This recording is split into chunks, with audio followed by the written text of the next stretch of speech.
Hi friends, welcome back to Shrutiloka. ನಾನಿವತ್ತು ಹೆಸರುಬೇಳೆ ಪಾಯಸವನ್ನು ಮಾಡಿಕೊಡೋದನ್ನು ತೋರಿಸ್ಕೊಡ್ತಾ ಇದ್ದೀನಿ. ನಾನು ಯಾಕೆ ಈ ಆ್ಯನಿಮೇಷನನ್ನು ಬಳಸಿ ವಿಡಿಯೋ ಮಾಡ್ತೀನಿ ಅಂತ ಅಂದ್ಬಿಟ್ರೆ, ನನಗೆ ಮುಖ ತೋರ್ಸೋಕ್ಕೆ ಅಷ್ಟು ಕಂಫರ್ಟ್ ಇರಲ್ಲ ಅನ್ನೋದರಿಂದ ನಾನು ಈ ರೀತಿಯಾಗಿ ಫೇಸನ್ನು ಬಳಸ್ತಾ ಇದ್ದೀನಿ.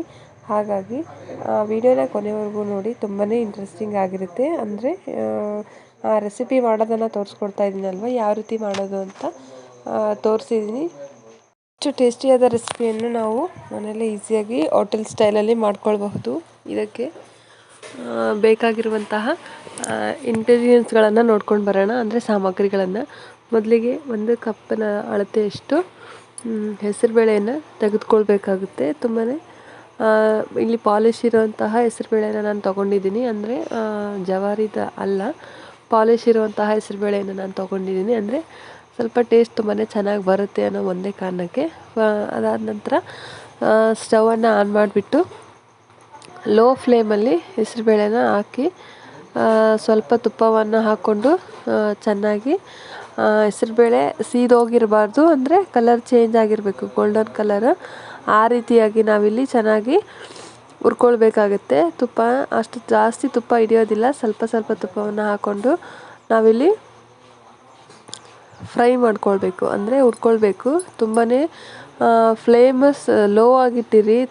ತುಂಬಾ ಜಾಸ್ತಿ ಹೈ ಫ್ಲೇಮ್ ಆಯಿತು ಅಂದರೆ ಸೀದೋಗೋ ಚಾನ್ಸ್ ಜಾಸ್ತಿ ಇರುತ್ತೆ ಹೆಸರುಬೇಳೆ ಮೊದಲೇ. ಅದಕ್ಕಾಗಿ ಸ್ವಲ್ಪ ನೋಡಿ ಲೋ ಫ್ಲೇಮಲ್ಲೇ ಇಟ್ಟಿರಿ. ಅಂದರೆ ಕುಕ್ಕರ್ ವಿಜಿಲ್ ಹೊಡೆದ ತಕ್ಷಣವೇ ಇದು ಪಾಯಸ ರೆಡಿ ಆಗುವಂಥದ್ದು. ತುಂಬಾ ಫಾಸ್ಟಾಗಿ ಆಗುತ್ತೆ. ಯಾರಾದರೂ ಗೆಸ್ಟ್ ಬಂದಿದ್ದರು ಅಂದರೆ, ಮಕ್ಕಳಿಗೆ ಖಾರ ತಿನ್ನಲ್ಲ ಅಂದರೂ ಕೂಡ ಈ ಸ್ವೀಟ್ ರೆಸಿಪಿಯನ್ನು ಮಾಡಿ ನಾವು ಮಕ್ಕಳಿಗೆ ತಿನ್ನಿಸ್ಬೋದು. ತುಂಬಾ ಟೇಸ್ಟಿಯಾಗಿ, ತುಂಬಾ ಸ್ಮ್ಯಾಶ್ ಆಗಿ ಬಂದಿರುತ್ತೆ. ನಾನು ನನ್ನ ಮಗನಿಗೆ ಇದನ್ನೇ ಮಾಡಿ ಪ್ರಿಫರ್ ಮಾಡೋದು. ಸೊ ಹಂಗಾಗಿ ಅದೆಲ್ಲ ಹುರಿದ್ಕೊಂಡಾದಮೇಲೆ ಅದನ್ನು ನೀರಲ್ಲಿ ಹಾಕಿ ತೊಳೆದ್ಬಿಟ್ಟು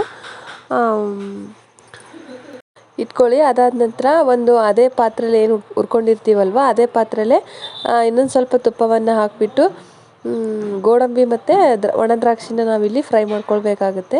ಇದನ್ನು ಕೂಡ ಲೋ ಫ್ಲೇಮಲ್ಲೇ ಇಟ್ಟು ಹುರ್ಕೊಳ್ಳಿ. ನಾನು ಲೋ ಅಲ್ಲಿ ಇಟ್ಟಿರೋದ್ರಿಂದ ಸ್ವಲ್ಪ ಜಾಸ್ತಿನೇ ಹೆಂಚು ಕಾದ್ಬಿಟ್ಟಿತ್ತು, ಅದಕ್ಕಾಗಿ ಇಷ್ಟು ಹೊಗೆ ಬರ್ತಾ ಇದೆ. ನೀವು ಕೂಡ ಸ್ವಲ್ಪ ಲೋ ಫ್ಲೇಮಲ್ಲೇ ಇಟ್ಕೊಂಡಿರಿ. ಅದಾದ ನಂತರ ಅದು ಏನು ಇಟ್ಕೊಂಡಿರ್ತೀವಲ್ವ ತೊಳೆದಿಟ್ಟಿರೋದು, ಅದು ಬೇಳೆನ ಒಂದು ಕುಕ್ಕರ್ಗೆ ಹಾಕ್ಬಿಟ್ಟು ಲಿಡ್ ಕ್ಲೋಸ್ ಮಾಡಿ 3 ವಿಜಲ್ ಆಗುವಷ್ಟು ಚೆನ್ನಾಗಿ ಕೂಗಿಸ್ಬೇಕು. ಅದಾದ ನಂತರ ಎಲ್ಲ ಉಸಿರು ಹೋದಾದ್ಮೇಲೆ, ಅಂದರೆ ಎಲ್ಲ ಗ್ಯಾಸ್ ಹೋದಾದ್ಮೇಲೆ ತೆಗೆದ್ಬಿಟ್ಟು ಚೆನ್ನಾಗಿ ಕುದೀತಿರುತ್ತಲ್ವ, ಅದಕ್ಕೆ ಅಳತೆ ಮಾಡಿಬಿಟ್ಟು ತಕ್ಕನಷ್ಟು ಎಷ್ಟು ಸ್ವೀಟ್ ಬೇಕಾಗುತ್ತೋ ಅಷ್ಟು ನಾವಿಲ್ಲಿ ಬೆಲ್ಲವನ್ನು ಕೂಡ ಸೇರಿಸ್ಕೊಳ್ಳಿ. ಬೆಲ್ಲ ಹಾಕಲೇಬೇಕು ಇದಕ್ಕೆ. ಸಕ್ಕರೆ ಮಾತ್ರ ಆಪ್ಷನ್ ಇಲ್ಲ. ಟೇಸ್ಟ್ ಚೆನ್ನಾಗಿ ಬರಬೇಕು ಅಂತ ಅಂದರೆ ಬೆಲ್ಲನೇ ನಾವಿಲ್ಲಿ ಸೇರಿಸ್ಕೊಳ್ಬೇಕಾಗುತ್ತೆ.